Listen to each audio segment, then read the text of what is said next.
There is a kind of silence that only lives in a house where everyone knows the truth, yet no one is permitted to speak it.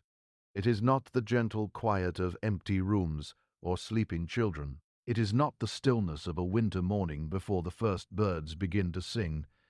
It is something older than that, denser, heavier, a silence that settles on the chest and lingers in the lungs. It follows a person from room to room, like a second shadow. It outlives the people who created it. It seeps into beams and plaster, into floorboards and curtains, into the darkened portraits, lining hallways where no lamp is ever lit. In 1847, on a cotton plantation 12 miles southeast of Natchez, Mississippi, a woman named Nora was given an order that would quietly alter the course of every life on that land for nearly 20 years. She was told to care for 2 children, to feed them, wash them, sing them to sleep, and keep them safe. It was not presented as a request. It was delivered the way a man assigns a field to a workhorse. What no one on that plantation fully grasped, not the overseers, not the neighboring families who arrived in carriages for Sunday dinners, not the minister who blessed the household each Christmas, was the true nature of what had been set in motion. The full weight of it would not be understood for years, and when understanding finally came, when letters were unfolded and documents spread across a courthouse table in the summer of 1866, the men who read them fell into a silence so profound that those present would remember it long afterward. One of them, a federal records clerk named Douglas Peel, later described the moment in a private letter preserved among his family's papers. He wrote that it felt like pressing your hand against a wall you had always believed solid, only to discover there was nothing behind it. This is the story of Nora, of a plantation called Grayfield, and of 2 children raised inside a carefully constructed lie so complete that they could not recognize it from within. It is also the story of Edmund Hale, of what he did, and of the cost borne by everyone around him. Because truth, no matter how deeply buried beneath years of silence, does not remain hidden forever. Edmund Hale arrived in Adams County, Mississippi, in the spring of 1841. He was 26 years old and carried with him a letter of introduction from his father's lawyer in Charleston, South Carolina, along with enough capital to purchase land and establish a modest cotton enterprise. He was not a man who inspired easy trust. Neighbors who encountered him in those early years later described him in depositions collected 2 decades afterward using remarkably similar language, composed, deliberate, perpetually watchful. One planter's wife recorded in her 1842 diary that Edmund Hale was a man who weighs each word before speaking and studies your face as you receive it, to ensure it has struck exactly where he intended. Detail. He was not cruel in the loud, theatrical way. Some men were. Impulsive and visibly brutal.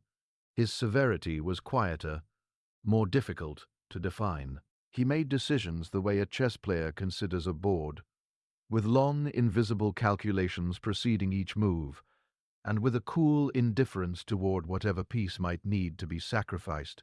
In March of 1841, he purchased 412 acres of fertile alluvial soil between 2 creeks from the indebted estate of a planter named Oakes. The Oakes family had accumulated debts over years of reckless management and were forced by court order to sell. Edmund paid less than the land was worth. Everyone involved knew it, but the ruling stood. He renamed the property Grayfield. The name suited it. Not gray with despair, but gray like a sky undecided between sunlight and storm. Construction of the main house began that first year and extended into the next. It rose as a 2-story structure with a broad front gallery and 4 tall columns, impressive enough to suggest ambition, restrained enough to signal caution. It resembled dozens of planter homes in Adams County, large enough to imply prosperity, measured enough to avoid extravagance. Edmund Hale did not build for pleasure. He built for utility. By 1843, Greyfield held 31 enslaved people working its cotton fields and maintaining the house. Most had been purchased at auction in Natchez, a city whose slave markets ranked among the busiest in the South, a fact regarded by many of its wealthier citizens with a complicated mixture of civic pride and polite distance. Edmund approached these purchases without sentiment. He studied listings methodically, searching for qualities that met precise needs. Among those he bought in 1843 was a 22-year-old woman named Nora. She had been transported from a failing tobacco plantation in Virginia and sold as part of a larger lot when that estate went bankrupt. The auctioneer's notes, later entered into public record, described her as healthy, strong, skilled in domestic labor, and reportedly able to read and write. That final detail was rare enough that Edmund underlined it. He paid well above the average price. What the listing could not convey was the person behind those sparse descriptions. It did not mention that Nora possessed a memory so exact it unsettled those around her, that she could recall conversations, faces, and sequences of events with startling clarity. It did not describe her deep, lateral attentiveness, the kind developed by those whose survival depends on reading a room before stepping into it. Nor did it reveal that she had taught herself to read in Virginia, not through permission, but through proximity. She had watched the planters' children during their lessons, borrowed books when opportunity allowed, and returned them unnoticed. Edmund Hale did not know all of this at the time of purchase, but he sensed enough to recognize that she was someone worth keeping close.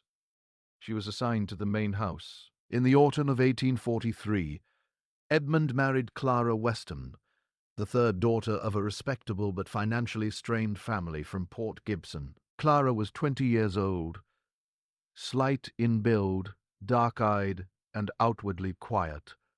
Those in the county's social circle sometimes mistook her reserve for timidity. In truth, it was caution. She had grown up in a household where financial anxiety hummed behind closed doors. Children raised in such homes learn to read emotional currents quickly and with precision. Clara had mastered that skill early. Her marriage to Edmund was not, in the romantic sense, a love match. It was an arrangement beneficial to both families. Edmund required a wife of respectable lineage to solidify his standing in Adams County.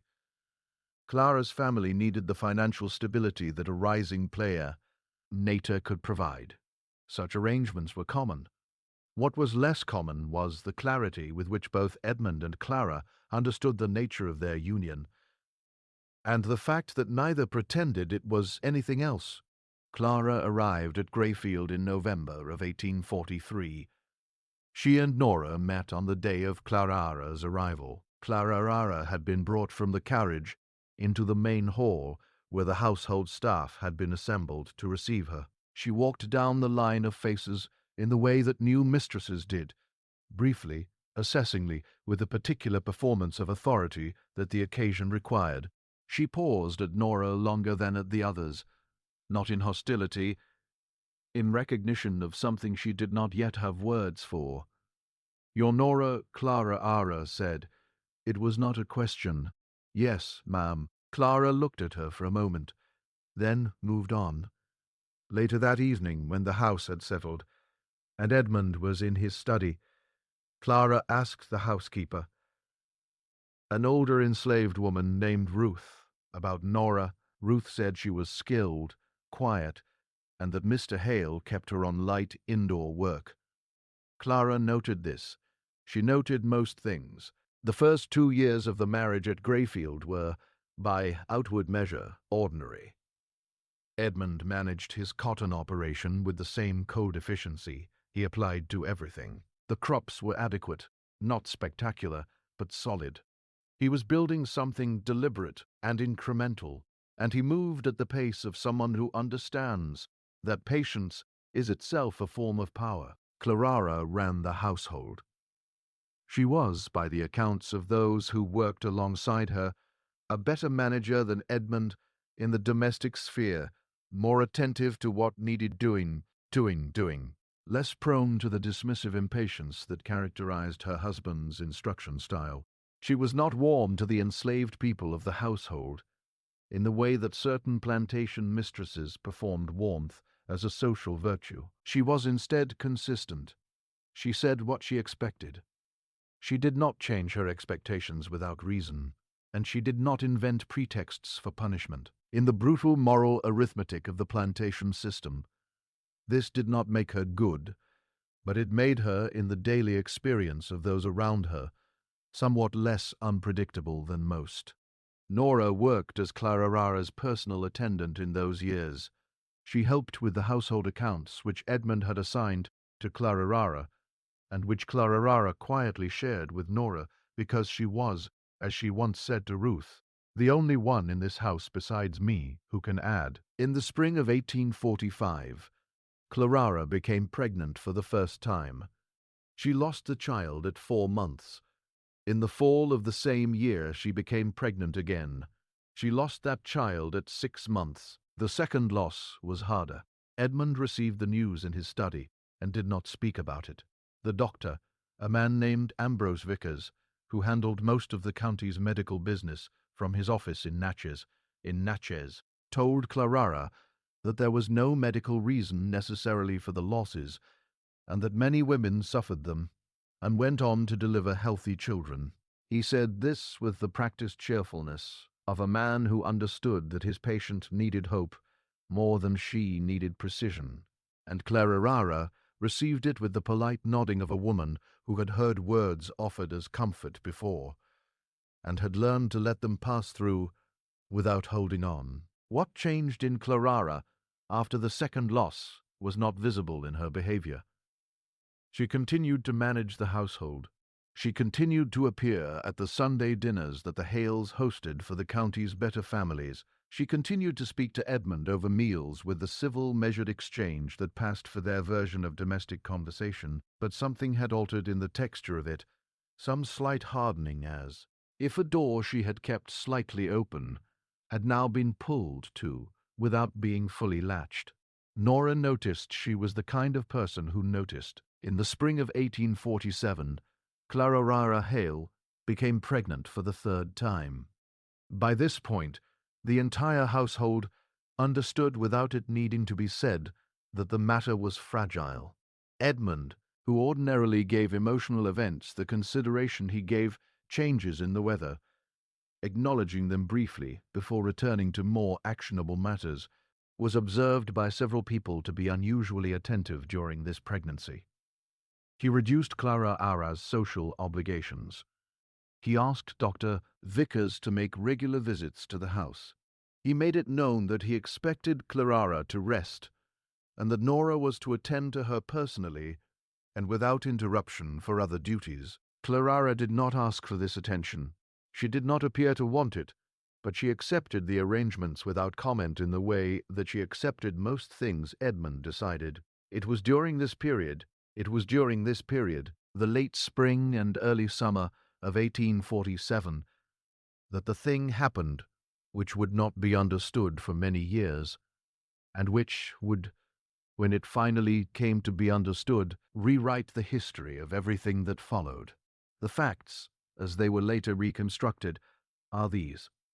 In March of 1847, before Clarara's condition was widely known, a woman also came to be with child on the Grayfield plantation. She was 26 years old. Her name was Nora. There is no record of how this happened that comes from Nora's own words. There is no account she gave that survived, if she gave one at all. What exists is documentary evidence assembled long after the fact that speaks in the indirect language of records. A ledger entry noting changes to her work assignment in April of 1847, a letter from Dr. Ambrose Vickers to Edmund Hale, dated June 3rd, 1847, with a passage that was later read aloud in a courthouse, and caused at least 2 men in attendance to stand up from their chairs and the testimony of two enslaved women, a woman named Hattie and a woman named Lou, both of Greyfield, both interviewed by a Freedmen's Bureau agent in the fall of 1866, that established a sequence of events no one who heard it could easily set aside. What the evidence indicates, and what the testimony of Hattie and Lou makes considerably more than a mere indication, is that Edmund Hale had, over the course of the winter of 1846 and the spring of Hattie and 1847, made it known to Nora that she was required to submit to him. Hattie testified that Nora had confided this to her in fragments over weeks, in the way that people speak about things that have no safe language. Lou testified that she had herself witnessed Edmund Hale enter and leave the small room adjacent to the kitchen where Nora slept, on multiple occasions during the hours after the main house had gone dark. Neither woman testified to details beyond this. Neither was asked to. The bureau agent who conducted the interviews, a man named Patrick Corbin, whose notes still exist in the Mississippi Freedmen's Bureau records, held in Washington, wrote in his summary that both women spoke with the calm precision of people recounting facts they have lived with for a long time, and are relieved at last to be able to speak. The pregnancy that resulted was Nora's. The child, who was not one child, but two twins delivered in late October of 1847, was hers by the biology of the thing, whatever else might be said about it, and it was Edmund Hale's by the same. What happened immediately after the delivery is the part of this story that is hardest to hold in the mind directly, because it requires understanding a logic that was not unusual in its time and place. However monstrous it appears from any other angle, Clara Hale had been delivered of a child 3 Ks before Nora, her daughter alive and healthy, the first child she had carried to term. The relief in the main house was considerable. Edmund received the news with what several people described as an unusual display of feeling.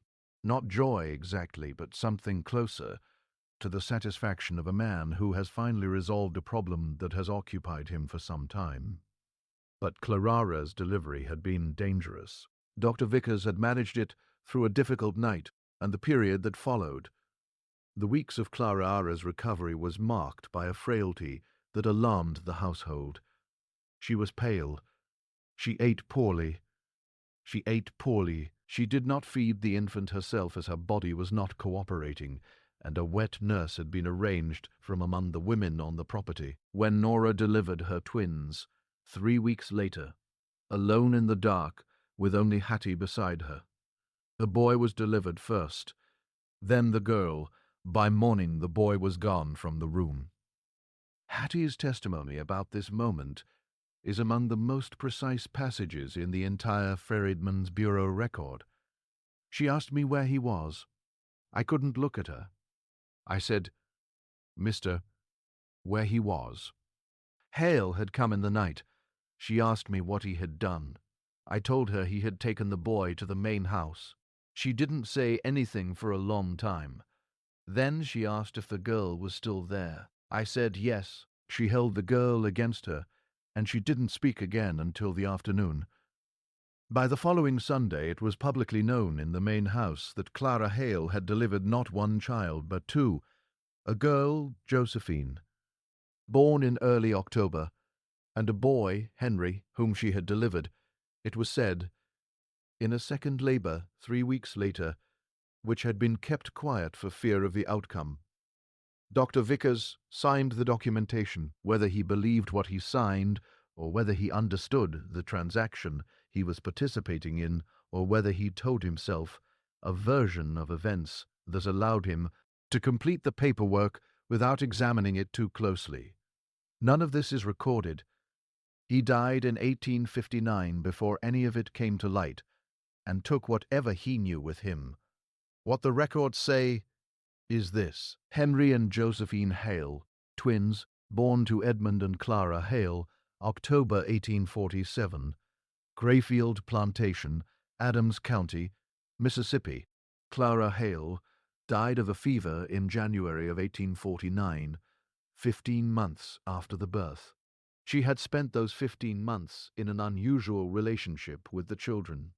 Those who observed her noted with the casual observational cruelty of people who do not understand what they are seeing that she seemed more attached to Josephine than to Henry, that she held Josephine more readily, nursed her more willingly in the early weeks, and that in the afternoons when she was strong enough to sit in the gallery, she took Josephine onto her lap with something that looked from the outside like ordinary maternal preference. What was actually happening in Clara Hale's mind during those 15 months is of course not recoverable, but it is worth sitting with even for a moment before the story moves on.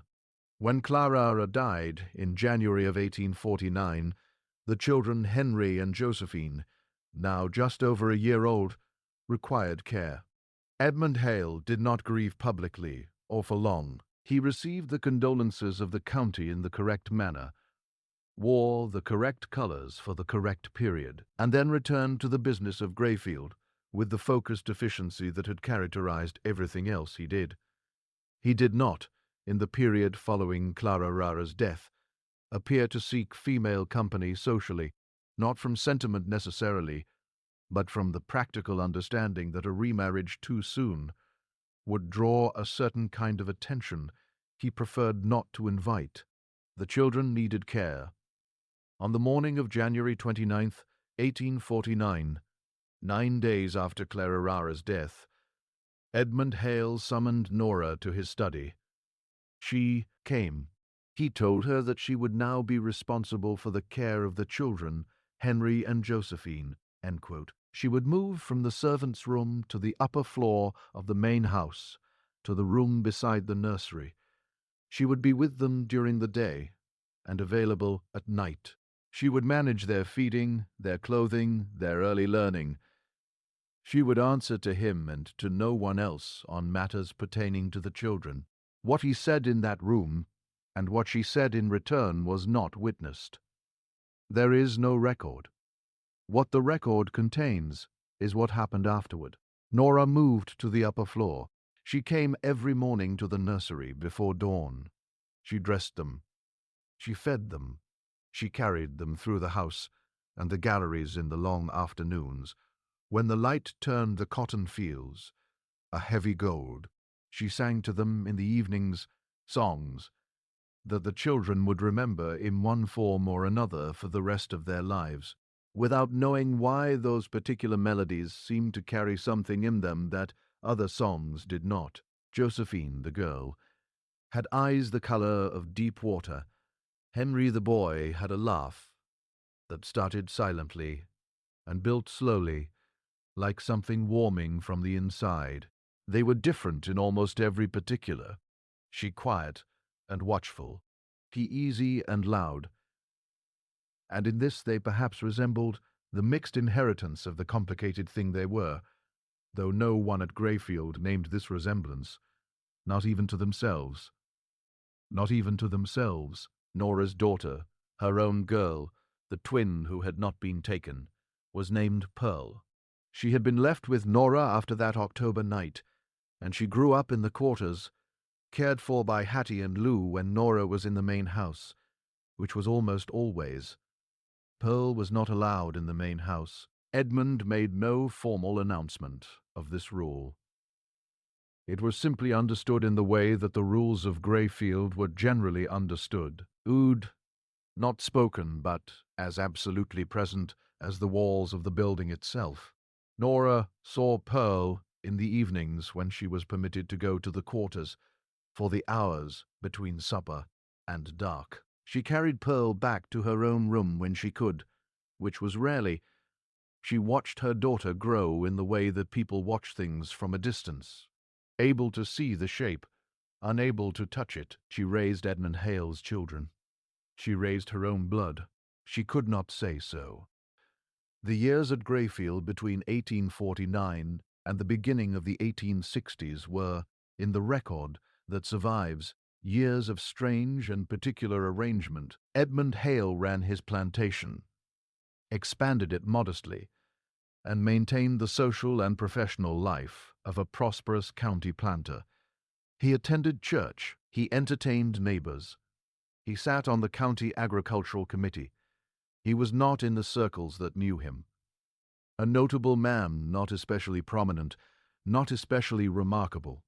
He was the kind of man who exists in the middle distances of history, present in the documents, but rarely at the center of anything. Henry and Josephine grew up. They were, by the accounts of those who encountered them, neighbors, the minister, the tutor Edmund eventually hired from New Orleans, considered unusual children in a way that people found difficult to articulate but felt compelled to mention. They were described as perceptive, self-contained, older-seeming than their years. The tutor, a Frenchman named Gaston Perly, wrote to a colleague in 1856 that his two pupils at Greyfield were the most curious children I have taught, not in their academic performance, which is satisfactory, but in their manner, which is that of people who have learned to read the room before they enter it. He did not know he was describing, in both of them, the quality they had inherited from their mother. Henry was the more openly curious of T. He asked questions constantly of the tutor, of the men who came to do business with Edmund, of the workers in the fields when he was old enough to walk out that far. Edmund regarded this quality with the mild, consistent impatience of a man who views questions as inefficiency, unless they serve a useful purpose. Josephine watched more than she asked. She watched Nora. She turned from the stove when she heard him come in, and she looked at him with the same expression he had been trying to describe to himself for 5 years. That compressed, pressurized look that contained too much for the surface it occupied. And he thought, not for the first time, that he needed to understand what that expression meant. "You're home," she said. "I'm home," he said. He sat down at the kitchen table the way he had sat at it as a boy, because some things the body remembers regardless of what the years have done to the rest of you. "Is everyone here?" he asked. "Pearl is here," she said. "Hattie and Lou," he nodded. "And Josephine. And Josephine. And Josephine." He was quiet for a moment. "Then, Nora, I have some things I need to ask you." Nora turned back to the stove. "All right," she said. "Not yet," he said. "When there's time, when there's room for it, there will be time," she said. The emancipation had come formally to Mississippi with the end of the war. The legal structure that had organized Greyfield for 24 years dissolved in those weeks, and in its dissolution produced something that was not immediately freedom, because the systems and dependencies and arrangements of the plantation did not dissolve as rapidly as the legal text. But that was for the first time a situation with different possibilities than the one that had existed the day before. What the change produced at Greyfield in the immediate term was a kind of suspended uncertainty. Edmund Hale, who had built his entire life around the management of exactly this property and exactly this operation, found himself at 60 years old in a situation that no amount of calculated patience had prepared him for. He was not a man who showed fear, but he was for the first time in anyone's memory on the property. A man who did not appear to know what move to make. Nora stayed, Pearl stayed, Josephine stayed, Henry stayed. This was not, for most of them, entirely a choice in the simple sense. The realities of 1865 in rural Mississippi offered limited immediate options for people who had spent their lives on a single plantation and had nowhere obvious to go and no resources independent of the place. But the texture of the staying had changed, and everyone on the property felt this, even without the vocabulary to describe it precisely. In the summer of 1865, a Freedmen's Bureau office opened in Natchez. The Bureau, the Bureau of Refugees, Freed Men, and Abandoned Lands, was the federal agency created in the last months of the war to manage the transition of formerly enslaved people into legal freedom, to negotiate labor contracts, to adjudicate disputes, and to collect testimony. It was underfunded, understaffed, and operating in an environment of profound hostility from the white population of the South. But it was there, and it represented for the first time a federal apparatus with at least nominal interest in the interests of black Southerners. Pearl heard about the Bureau from a man named Dawson, who was traveling through Adams County that summer, visiting the plantations and explaining to the newly freed people what the Bureau was and what it could do. Pearl was 18. She was one of the people on the property who could read, a quality she had kept quiet for most of her life because the world she had grown up in did not reward such qualities in the people it wanted to keep controllable. She went to Natchez in September. She did not tell Edmund. She told Nora. Nora said, "Be careful. Come back before dark."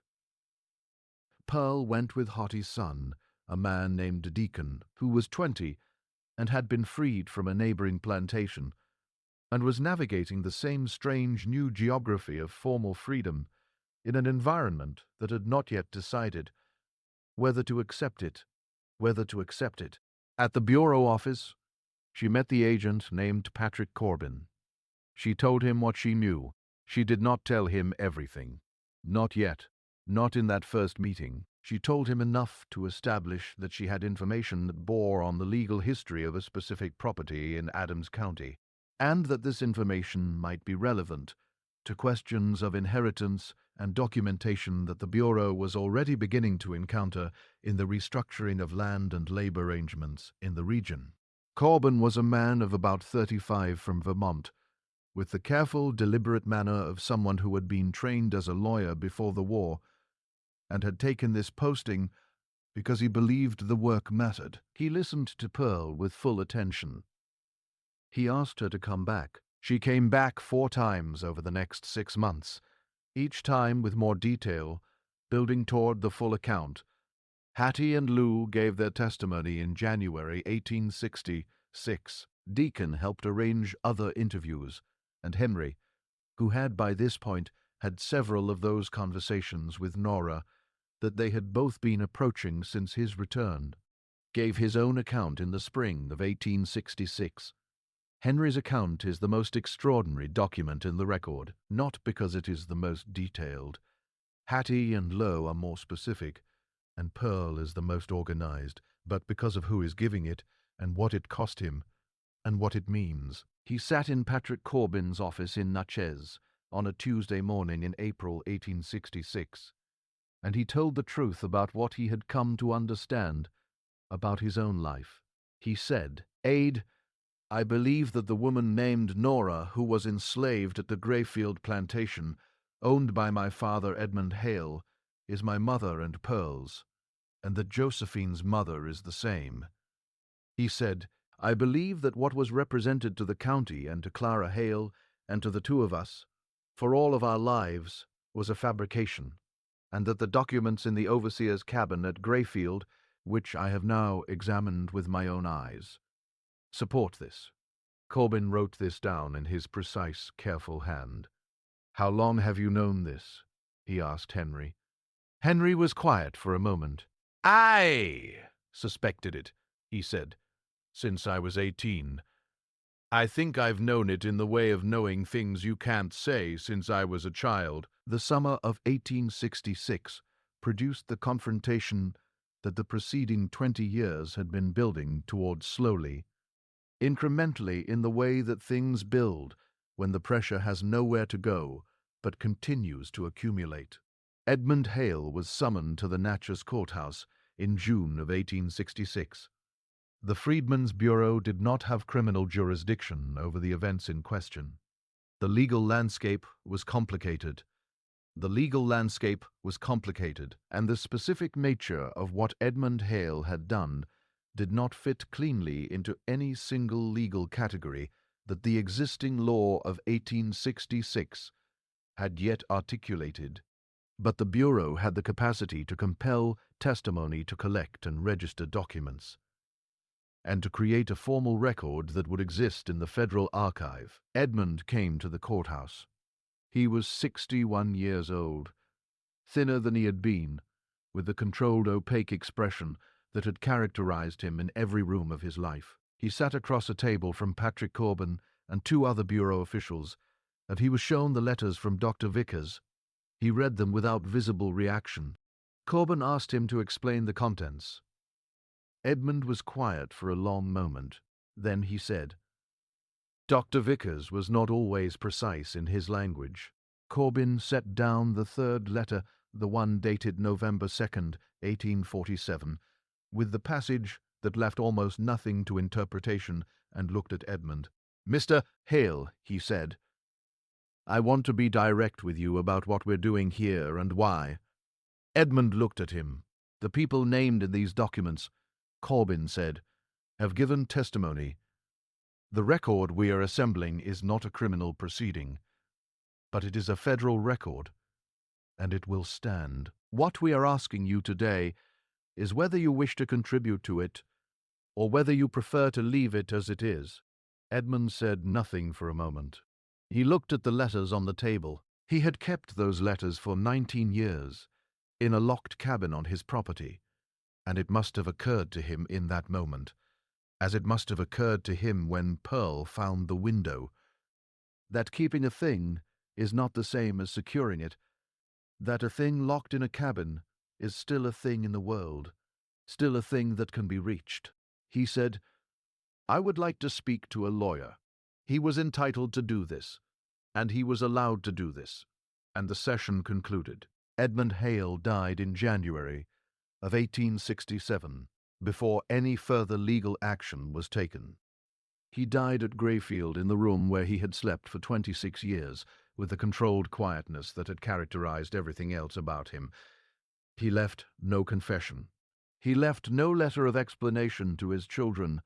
He left a will that divided the property between Henry and Josephine in equal shares. He left nothing to Pearl. This omission would itself become part of the record. In the fall of 1866, after the courthouse and before Edmund's death, Nora gave her testimony to Patrick Corbin. She came to Nashe alone. She arrived at the Bureau office on a Tuesday morning in October. The same kind of morning it had been in October of 1847. The same quality of light over the river. The same particular smell of the Mississippi ort. Which is not a sad smell exactly, but is a heavy one layered with the residue of seasons.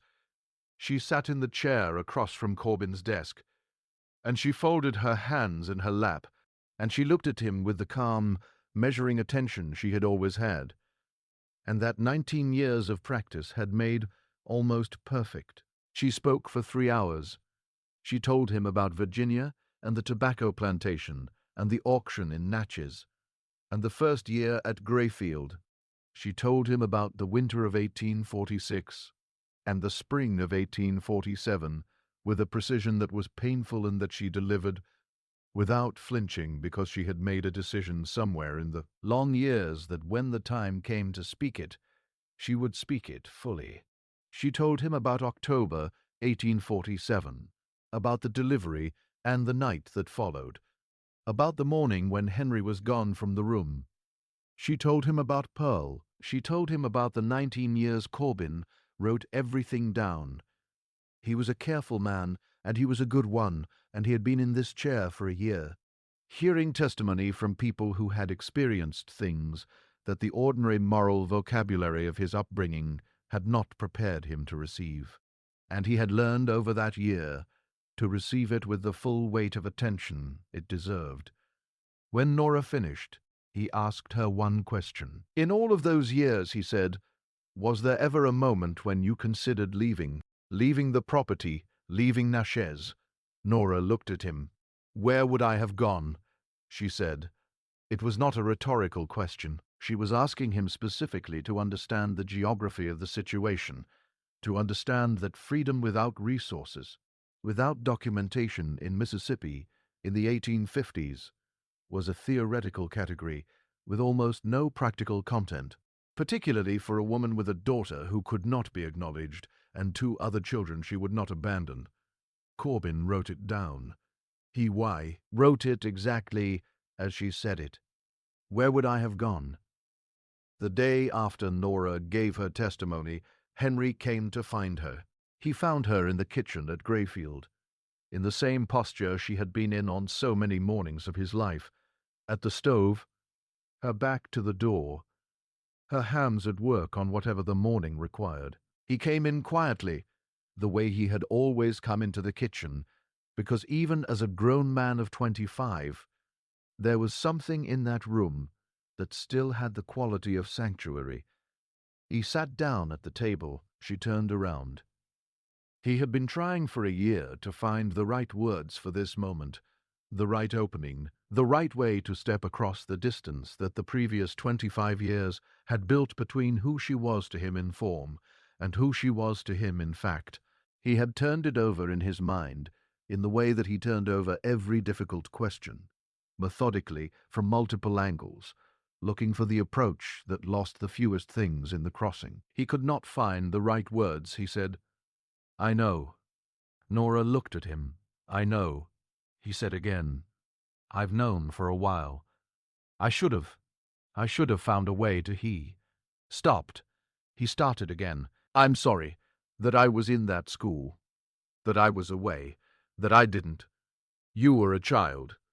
Nora said, "Not always. For a long time," she said. For long enough. He was looking at her with an expression she had never seen on him before. Or, rather, had never been allowed to see on him before, because he had always been careful, as she had been careful, to keep the most direct things behind the forms that the world required.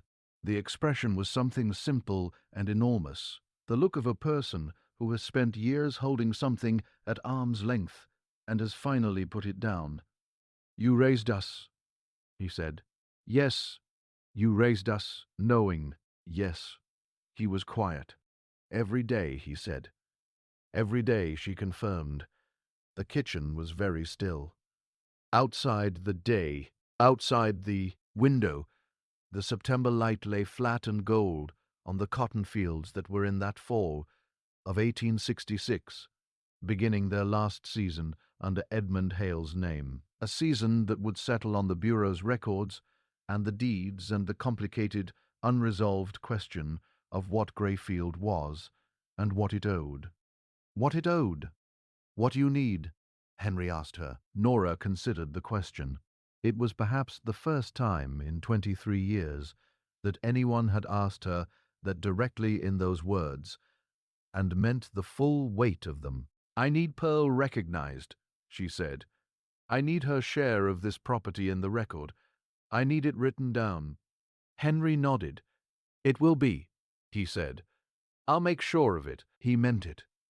He was in this, as in other things, his mother's son, the kind of person who said what he meant and understood, that the meaning of a thing is established in the doing of it. Josephine had known something for a long time. She had known it in the way that people who are very good at paying attention know things that they have not yet been given the direct information to confirm through accumulation, through the 1,000 small details that do not fit the official account, and that over time refused to be disregarded. She had known it since she was 6 years old, in a yard in the quarters, watching Nora wrap Pearl's hand, and feeling something shift in the architecture of what she thought. She understood. She had known it through every conversation with Nora, in the years after, through every question she had asked, and every careful answer she had received. She had known it through Pearl, through the particular resonance of Pearl's face, Pearl's eyes, the specific quality of Pearl's presence that had always felt to Josephine less like meeting a stranger and more like recognizing something. She had never said it. She had waited in the same way everyone around her had waited for a situation in which it could be sow. Id Gale. That situation arrived in the fall of 1866 in the form of a conversation with Henry that he came to her with after his own conversation with Nora. He sat down with her in the small sitting room off the gallery, the room with the window that looked east toward the creek, and he told her what he knew and how he knew it. Josephine listened without interrupting. When he finished, she was quiet for a moment. Then she said, "I know." Henry looked at her. "I've known for a while," she said. "I didn't know how to be sure. I didn't know how to." She paused. "I kept waiting for someone to say it." "No one was going to say it," Henry said. "Not while." "I know," she said. They sat together in the small sitting room for a while without speaking. Outside the window, the creek moved in the late afternoon, light brown and quiet, the way it had moved every afternoon of both their lives. "Pearl is our sister," Josephine said, not as a question. "Yes, she's known longer than we have." "Yes," Josephine nodded slowly. "She didn't come to us with it," she said. "She let us find our own way to it." Henry thought about this. "I think that was deliberate," he said. "Of course it was deliberate." Josephine said, "She's Nora's daughter." The formal recognition of Pearl's claims on the Greyfield property was achieved after considerable difficulty and over the course of several years, through a combination of the Freridmans' bureau record, Henry's direct legal advocacy with his own lawyer in Natchez, and the evidentiary weight of the vicar's letters, which were entered into the Federal Archive in the fall of 1866, and became part of a body of V's documentation that outlasted everyone involved in creating it. It was not clean. It was not straightforward. The legal landscape of Reconstruction, Mississippi, was not a friendly environment for such claims, and the specific nature of the documentation, a collection of a dead doctor's letters, and the testimony of formerly enslaved women, was not the kind of evidence that moved easily through the courts of that place and time. But the record existed. The record said what it said, and Henry, who had inherited his mother's quality of patient precision in the pursuit of a thing that mattered, did not stop. Patrick Corbin left Mississippi in 1868, when the Freedmen's Bureau began its long decline under the withdrawal of federal support.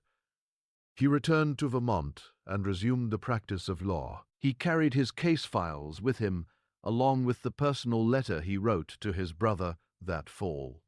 The letter that was later found among his family's papers. The one that used the image of pressing your hand against a wall and finding it has no other side. He also carried the memory of Nora's face in his office on that October Tuesday in 1866, and the 3 hours of testimony she had given, and the final question he had asked, and the answer she had had, and the answer she had returned. He wrote about it in that letter. He wrote, "I have taken testimony from many people in this work, from many people in difficult circumstances, and I have learned to listen with a certain professional distance that protects one from being entirely undone. But this woman, this particular woman, put me to the full test of that protection, not through drama, not through expressed anguish, through exactness. She told me exactly what had happened in the exact sequence, with the exact weight of each detail, and she did not deviate from the facts to make them more bearable or more terrible. She trusted me with the facts as they were. That is a form of courage I had not encountered before, and have not encountered since." He kept the copy of her testimony in his files until his death in 1903. His daughter donated his papers to a Vermont Historical Society in 1908. They have been there since. Nora remained at Greyfield. She was 45 years old in 1866, and she had been at that property for 23 years. She stayed, not because she had no choice, because after the Bureau record and Henry's advocacy, she had more practical freedom than she had ever had, but because the place itself and the people in it constituted the whole of her world as she had come to know it. She was not someone who threw things away when they became complicated. She was, in every way that mattered, the opposite of that. She and Pearl lived together at Greyfield for several years after the war in the quarters in the house that had been Hattie's. Hattie had died in 1864, quietly in that same house, and Lou had followed her 2 years later. The house was Pearl's in the way that things become yours through the care of them, which is not the legal way, but is in many respects the more permanent one. Josephine came to the quarters to visit. She came often in the first years with an awkward formality that gradually wore away over time into something easier. Not natural, exactly, because the accumulated weight of 19 years of arrangement was not something that dissolved, but genuine in the way that things between people who are honestly trying to find each other across a distance can be genuine even before the distance is fuel, lie closed. She and Pearl did not become easy with each other immediately, but they became real with each other, which is the more durable thing. Henry left Greyfield in 1868. He had decided, after much of the careful, extended deliberation that characterized all his significant decisions, that he was not going to be a planter. The system that had made Greyfield what it was, and him what he was, and Nora what she had been required to be for 20 years, was not something he was willing to reproduce in its next form. He went to St. Louis, where he studied law with the intention of doing what Corbin had done in Natchez, working the apparatus of legal documentation in the direction of the people the apparatus had historically worked against. Before he left, he came to the kitchen one last time. He sat at the table. Nora stood at the stove. He said, "I'll write." She said, "I know you will." He said, "Is there anything you need before I go?" She turned from the stove. She looked at him, this man who was 27 years old and who had her eyes and her memory, and the lateral, precise way she had of thinking, all of it worn in a different body than hers, but recognizable from any angle. "You're already doing it," she said. He understood her because he had inherited the quality of understanding. He left on a Thursday morning in September, the same kind of morning it had been when he was 8 years old and had sat in this kitchen and asked her if she would remember his face. She watched him go down the road from the kitchen window, and she did not look away until he was out of sight. And then she went back to the stove. The property changed in the years after Edmund's death. It was smaller, cultivated differently with sharecropping arrangements that were a version of what had come before, wearing a different set of clothes. Not freedom exactly, but not the same thing as before, which is either a small mercy or a larger failure, depending on how you measure it. Nora was 50 years old in 1871. Pearl was 23. Josephine came to see them in the spring of that year, traveling from Natchez, where she had been living since her marriage in 1869, to a man named Charles Delaney, a quiet, serious man, a hardware merchant, who treated her with the careful respect she had always required in lie of requiring warmth, and who had been told before the marriage all of the relevant history, because Josephine was not a person who entered arrangements without full disclosure. She came on a Saturday in April. One Saturday in April was bracing. The air had the particular quality of Mississippi spring, humid and warm and green, everything growing with the slightly excessive enthusiasm of a place that has had a long winter and is not inclined to waste the sun. She found Nora and Pearl in the yard, behind the quarters house, doing the early garden work of that season, turning the soil, setting the rows. They were working side by side, not talking, in the companionable quiet of people who have spent enough years together. That silence between them is just another form of speech. Josephine came around the side of the house and stopped at the edge of the yard. She looked at them for a moment before they saw her. She looked at the two of them working in the April light. She looked at the two of them working in the April light, and she saw in the set of the shoulders, in the angle of the heads, in the particular quality of the quiet between them, something she had spent her whole life watching from the wrong angle, and was now finally watching from the right one. Nora looked up. She saw Josephine. She looked at her daughter in the way she had always looked at her, with the compressed, pressurized feeling that had been there since the beginning and had never fully been able to name itself in any room that the world would have permitted. And then in that yard, in the April light, in 1871, with no one watching but Pearl, she allowed it to look like what it was. Josephine walked across the yard. She set down the things she was carrying. She stood before Nora, studying her with quiet intensity. This was the woman who had fed her, bathed her, taught her the names of birds and wildflowers, and shown her how to fold a pie crust with care, all while carrying, day after day, the weight of a truth the world had refused to acknowledge. For a long moment, she said nothing. Then she spoke. "I know who you are to me." Nora remained still, her hands at her sides, her heart bracing. "Know who you are to me," Josephine repeated, her voice steady but tender. "And I'm sorry it has taken so long for us to say it aloud." Pearl had stopped her work. She stood a few feet away, arms loose at her sides, watching with the quiet, deliberate attention that had always marked her. Nora's gaze shifted, first to Josephine, then to Pearl, then to the April yard, the freshly turned soil, the thin green shoots of early growth, just beginning to rise. She thought of the long road it had taken to arrive at this moment.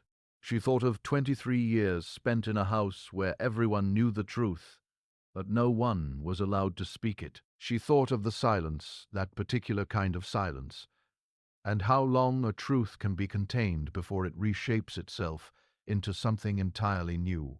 Then, looking at the two young women standing before her in the spring sunlight of 1871, she allowed herself to feel it fully, that she had been their mother every single day of their lives, that nothing, no law, no house, no fear of acknowledgement, had been strong enough to erase that fact. The truth had always been stronger, patiently waiting, solid and unyielding, until this moment. The Grayfield case is documented in the Freedmen's Bureau records, preserved at the National Archives in Washington, D.C. Testimony from Pearl, Hattie, and Lou, along with the personal account of Henry Hale, was collected in Adams County, Mississippi, between 1866 and 1867, as part of federal efforts to document claims related to property, family recognition, and the legacies of slavery. Patrick Corbin's personal papers, donated to a Vermont Historical Society in 1908, contain private accounts of interviews conducted during his tenure, letters from Dr. Ambrose Vickers, archived in 1866, form part of a body of evidence that the courts of the time never fully resolved. What did endure, however, was simpler, yet infinitely more lasting. 3 people standing in a Mississippi yard in the spring of 1871, finally able to recognize the truth for what it had always been. Some realities cannot be locked away. Some truths find their way to the light. If this story moved you, if it carried the weight of something real, something that happened in one form or another in hundreds of places across the country during this era, then you understand why stories like this must be told. Share your thoughts below. When did you first grasp where this was heading? Subscribe to the channel because next week we'll go somewhere just as dark, just as true. The past is never finished, and neither are we.